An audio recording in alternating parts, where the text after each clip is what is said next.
بسم اللہ الرحمن الرحیم۔ بسم اللہ الرحمن الرحیم، والصلاة والسلام علی اشرف الانبیاء والمرسلین وعلی آلہ وصحبہ وامتہ اجمعین، اما بعد۔ عزیز طلبہ اکرام، آج ہم سبق نمبر 88 پڑھیں گے، کتاب الطہارۃ، باب المسح علی الجوربین۔ یہ باب ہے جس کے اندر احادیث ہیں جوربین پر، جرابوں پر مسح کرنے کے حوالے سے۔ سبق کے موضوعات آپ کے سامنے اسکرین پر موجود ہیں، انہی موضوعات سے متعلق عموماً بات ہوتی ہے،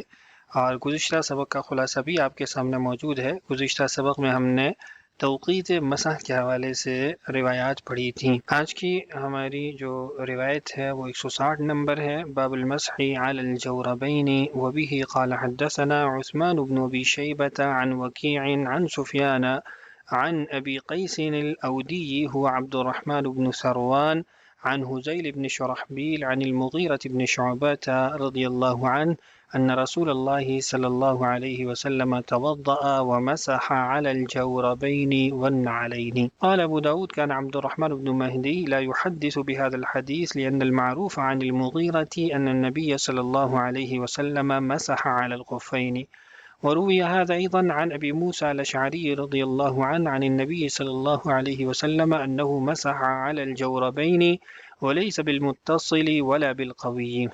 قال أبو داود ومسح على الجوربين علي بن أبي طالب وأبو مسعود والبراء بن عازب وأنس بن مالك وأبو أمامة وسهل بن سعد وعمرو بن حريث. وروي ذلك عن عمر بن الخطاب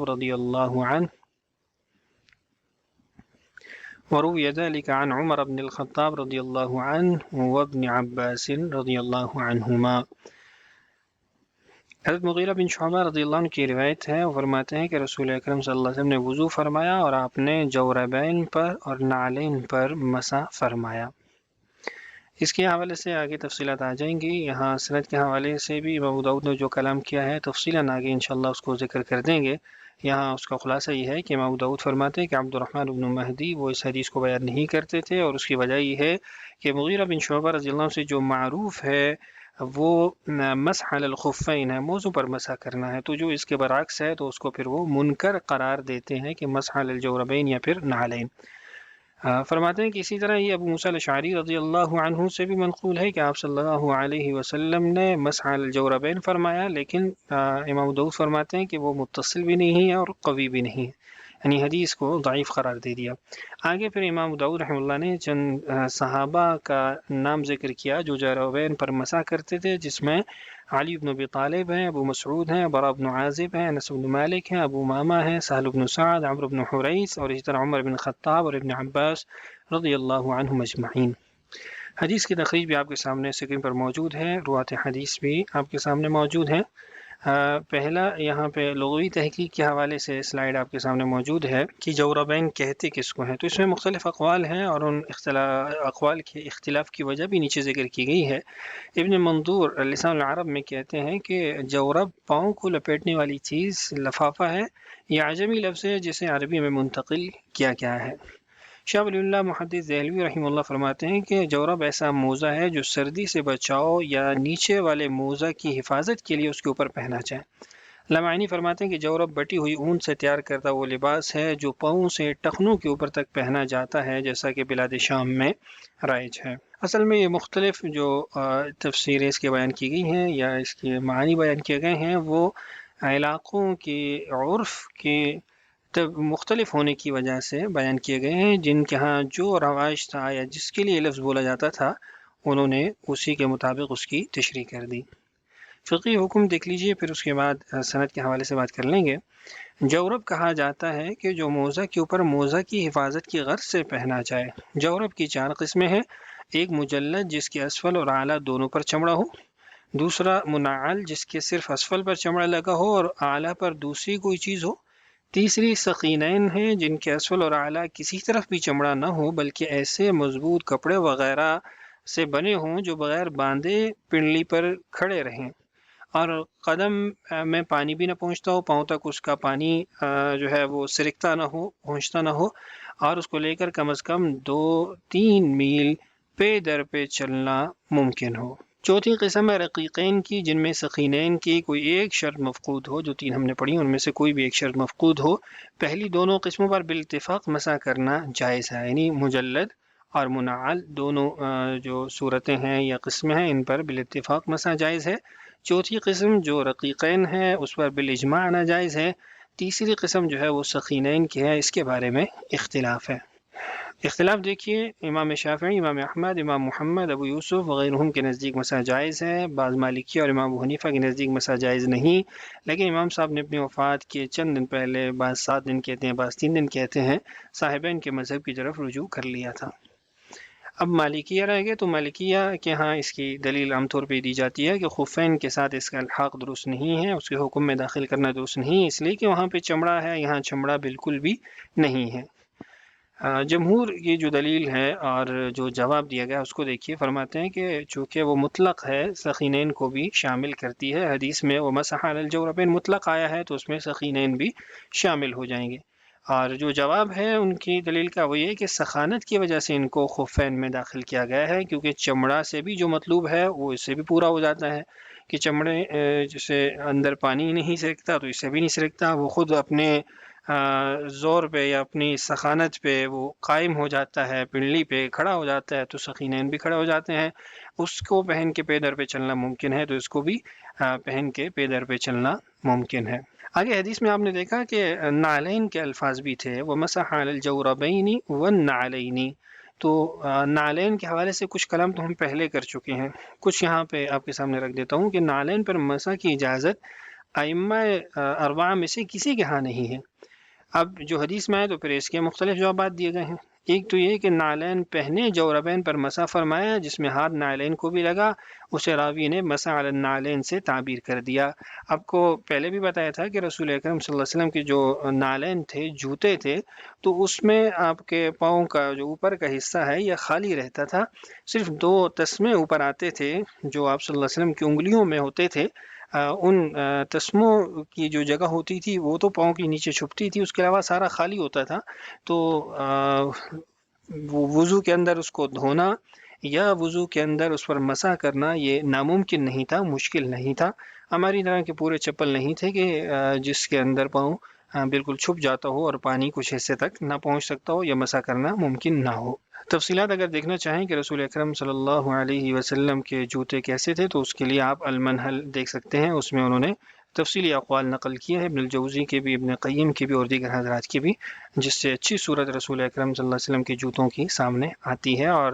پھر یہ چیز سمجھنا آسان ہو جاتا ہے۔ دوسرا اس کا جواب یہ دیا گیا کہ آپ نے وضو علی الوضو کی حالت میں نعلین پر مسح کیا تو وضو پہلے سے حاصل تھا، جوتوں پر آپ نے مسح کر لیا تو اس سے کچھ فرق نہ پڑا۔ اور ایک جواب یہ ہے کہ کسی راوی سے تصحیف ہو گئی ہے، اصل میں مسح علی الجوربین المنعلین تھا تو بیچ میں واو آ گیا تو یہ تصحیف ہو گئی۔ اور ایک جواب یہ ہے کہ محدثین کا اس حدیث کے ضعف پر اتفاق ہے، اس حدیث کی تصحیح میں امام ترمذی سے تسامح ہوا ہے۔ ضعف کی وجہ وہ 2 راوی ہیں اس حدیث کے اندر، ایک تو ابو قیس العودی ہیں اور دوسرے حذیل بن شرحبیل ہیں۔ ابو قیس العودی سے مراد عبد الرحمن بن سروان ہیں۔ دونوں راویوں کا ائمہ حدیث کے ہاں متفقہ طور پر ضعیف ہونا ثابت ہے، اور مسح علی الجوربین کو شرائط مذکورہ کی بنا پر خفین ہی کے حکم میں داخل کر کے جواز کا حکم لگایا گیا ہے، ورنہ یہ روایت بالکل ضعیف ہے، اس سے حکم ثابت نہیں کیا جا سکتا۔ ایضاح المشکات جلد 1 صفحہ 378 سے یہ بحث آپ کے لیے نقل کی ہے۔ اب یہاں پر کچھ تفصیل ہے امام ابو داؤد رحمہ اللہ کے کلام کی جو اس حدیث کے بعد انہوں نے ذکر کیا ہے۔ میں نے ٹکڑوں میں اس کو آپ کے سامنے رکھا اور ایک ایک ٹکڑے کی وضاحت آپ کی آسانی کے لیے یہاں لکھ دی ہے۔ پہلا ٹکڑا یہ ہے کہ امام داؤد فرماتے ہیں کان عبد الرحمن بن مہدی لا يحدث بهذا الحديث لأن المعروف عن المغيرة أن النبي صلى الله عليه وسلم مسح على الخفين۔ یہ جو قول ہے یہ ایک تو عبد الرحمن بن مہدی سے بہت زیادہ تعداد میں ائمہ نے نقل کیا ہے اور اسی طرح دیگر ائمہ نے بھی یہ حکم لگایا ہے۔ اس کا خلاصہ دیکھیے، سنن کبری البیہقی میں اس کی تفصیلات موجود ہیں کہ امام ابو داؤد، ابن مہدی، امام احمد، بیہقی، ابن المدینی، ابن معین اور امام مسلم نے اس حدیث کو حضرت مغیرہ کی دیگر روایات کے خلاف ہونے کی وجہ سے منکر قرار دیا ہے۔ البتہ علامہ سہارنپوری رحمہ اللہ نے بذل المجہود کے اندر اس پر رد کیا ہے۔ وہ یہ فرماتے ہیں کہ معروف اور منکر تو اس وقت قرار دیا جب دونوں میں تضاد ہو، یہاں پہ دونوں میں تضاد نہیں ہے، اور تطبیق یوں ممکن ہے کہ دو الگ الگ واقعات ہیں، دو الگ الگ اوقات میں حضرت مغیرہ رضی اللہ عنہ نے رسول اکرم صلی اللہ علیہ وسلم کو دیکھا، کبھی مسح الخفین دیکھا، کبھی مسح الجوربین دیکھا، کبھی مسح النعلین دیکھا، تو انہوں نے مختلف اس کو نقل کر دیا جیسے دیکھا، تو اس لیے تعارض ہے نہیں، جب تعارض نہیں تو پھر معروف اور منکر کی بحث نہیں ہو سکتی۔ دوسری بات یہاں پہ ہے کہ فرماتے ہیں کہ اسی طرح ابو موسیٰ الاشعری رضی اللہ عنہ سے بھی یہ منقول ہے کہ آپ صلی اللہ علیہ وسلم نے جوربین پر مسح کیا، لیکن آگے خود ہی لکھا کہ لیس بالمتصل ولا بالقوی، اسی لیے صیغہ بیرویہ لائے، یعنی مجہول کا لائے، جس سے تضعیف کی طرف نسبت ہوتی ہے۔ اس حدیث کو ابن ماجہ، طبرانی، بیہقی نے بھی اپنی اسناد سے روایت کیا ہے۔ اس کی سند میں عیسی بن سنان، ضحاک بن عبد الرحمن سے اور وہ موسیٰ اشعری رضی اللہ عنہ سے روایت کرتے ہیں۔ امام ابو داؤد نے دو بنیادی اعتراض اس سند پر کیے ہیں۔ پہلا اعتراض ان کا یہ ہے کہ عدم اتصال یعنی انقطاع ہے، اور اس کی وجہ یہ ہے کہ ضحاک کا حضرت ابو موسیٰ اشعری سے سماع ثابت نہیں۔ راوی کا ضعف، عیسی بن سنان ضعیف ہے، جسے امام احمد، ابن معین، ابو زرع اور محدثین کی ایک جماعت نے ضعیف قرار دیا ہے۔ سند سے متعلق مزید جو کلام ابھی دیکھیے کہ مسح الجوربین میں جو صحابہ کے نام انہوں نے ذکر کیے تھے کہ ان حضرات سے منقول ہے، تو اس کی وضاحت کہ امام داؤد کا یہ منہج ہے اور اسلوب ہے کہ مرفوع حدیث پر اگر کوئی کلام ہو تو اس وقت آثار صحابہ کو بھی ذکر کر دیتے ہیں۔ تو یہاں پر بھی چونکہ کلام تھا حدیث کی سند پر بھی اور اس کے ضعف کے بارے میں اقوال بھی موجود تھے، تو امام ابو داؤد رحمہ اللہ نے اس کے بعد پھر صحابہ اور تابعین کے جیسے وہ اقوال پیش کرتے ہیں، تو یہاں صحابہ کے نام پیش کر دی کہ ان حضرات سے مسح الجوربین منقول ہے۔ اس کا مقصد ان کا یہ ہوتا ہے کہ مسئلے میں ترجیح اگر پیدا کرنی ہو، مقصود ہو، تو وہ پیدا ہو جاتی ہے، یا پھر باب کے تمام متعلقہ دلائل اور آثار کو ایک جگہ جمع کر کے دے دیتے ہیں کہ اس کے بعد پھر بحث کرنا اور اصل نتیجے تک پہنچنا آسان ہو جاتا ہے۔ یہ جو آپ کے سامنے صحابہ کے نام آئے ہیں کہ ان حضرات سے بھی مسح الجوربین منقول ہے، تو یہ جو آثار ہیں ان کو شعیب الارناؤوط نے سنن ابی داؤد کے حاشیے کے اندر نقل کیا ہے، وہیں سے اسکرین شاٹ لے کے آپ کے سامنے رکھا ہے کہ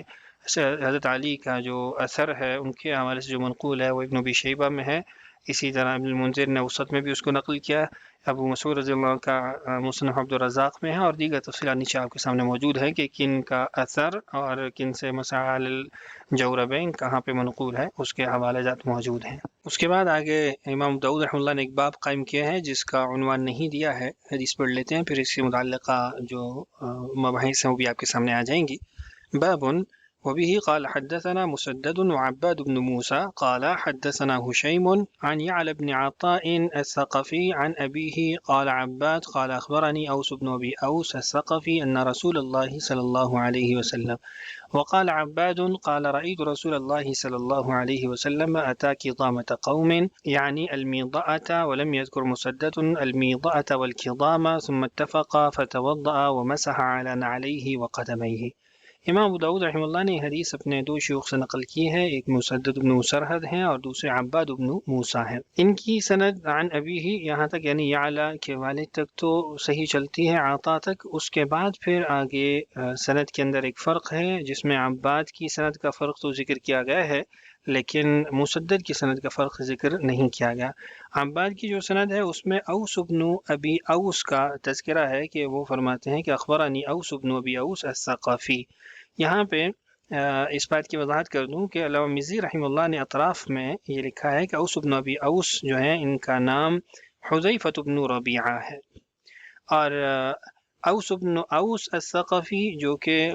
جمعہ کے دن کی فضیلت کی حدیث کے راوی ہیں وہ اور صحابی ہیں، یہ صحابی اور ہیں۔ ابن معین رحمہ اللہ نے ان دونوں کو ایک قرار دیا ہے، ابن عبد البر رحمہ اللہ نے ان کو اس معاملے میں خذا پر قرار دیا کہ یہ ایک نہیں ہے بلکہ دو علیحدہ صحابی ہیں،